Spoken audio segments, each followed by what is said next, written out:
মুম্বাইয়ের কোকিলাবেন ধীরুভাই আম্বানি হাসপাতাল চিকিৎসা বিজ্ঞানের ইতিহাসে এক নজিরবিহীন সাফল্য অর্জন করেছে। প্রায় 5,000 কিলোমিটার দূরে অবস্থিত চীনের সাংহাই শহর থেকে বসে সেখানকার এক সার্জন সফলভাবে অপারেশন করে নতুন দিগন্ত খুলে দিয়েছে ভারতের স্বাস্থ্য ব্যবস্থায়।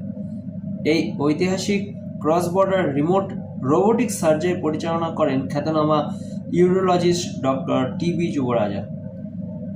সেন্ট্রাল ড্রাগস স্ট্যান্ডার্ড কন্ট্রোল অর্গানাইজেশনের অনুমোদনের পর ভারতে প্রথমবার তোমাই রিপোর্ট রোবোটিক সার্জারি সিস্টেম ব্যবহার করে সীমান্ত পেরিয়ে চিকিৎসা করা হয়। মুম্বাইয়ে ভর্তি 2 রোগীর উপর জটিল ইউরোলজিক্যাল সার্জারি, রেডিক্যাল পোস্টেটেক্টমি ও পার্শিয়াল নেফ্রেক্টমি সম্পূর্ণ রোবোটিক প্রযুক্তির মাধ্যমে সফলভাবে সম্পন্ন হয়। উল্লেখযোগ্য বিষয় হলো তোইমাই সিস্টেম বর্তমানে বিশ্বের একমাত্র রোবোটিক প্ল্যাটফর্ম যা টেলিসার্জারির জন্য মার্কিন এফডিএর গবেষণায় অনুমোদন পেয়েছে। ইতিমধ্যে 4,100-এরও বেশি রোবোটিক সার্জারি করা ডক্টর যুবরাজা এই সাফল্যকে স্বাস্থ্য পরিষেবার ক্ষেত্রে এক বৈপ্লবিক পরিবর্তন বলে উল্লেখ করেছেন। কোকিলাবেন হাসপাতালের সিইও ও এক্সিকিউটিভ ডাইরেক্টর ডক্টর সন্তোষ শেট্টি জানিয়েছে, আন্তঃমহাদেশীয় রিমোট সার্জারি পরিচালনার ক্ষেত্রে এই হাসপাতালই ভারতের প্রথম প্রতিষ্ঠান।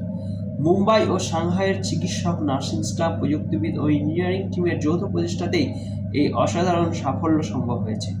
এই সাফল্যের মাধ্যমে ভারতের টেলিসার্জারির এক নতুন যুগের সূচনা হলো বলে মনে করেছেন বিশেষজ্ঞরা। ভবিষ্যতে দূরত্ব আর উন্নত চিকিৎসার পথে বাধা হয়ে দাঁড়াবে না, এমনই আশার আলো দেখাচ্ছে এই ঐতিহাসিক অর্জন।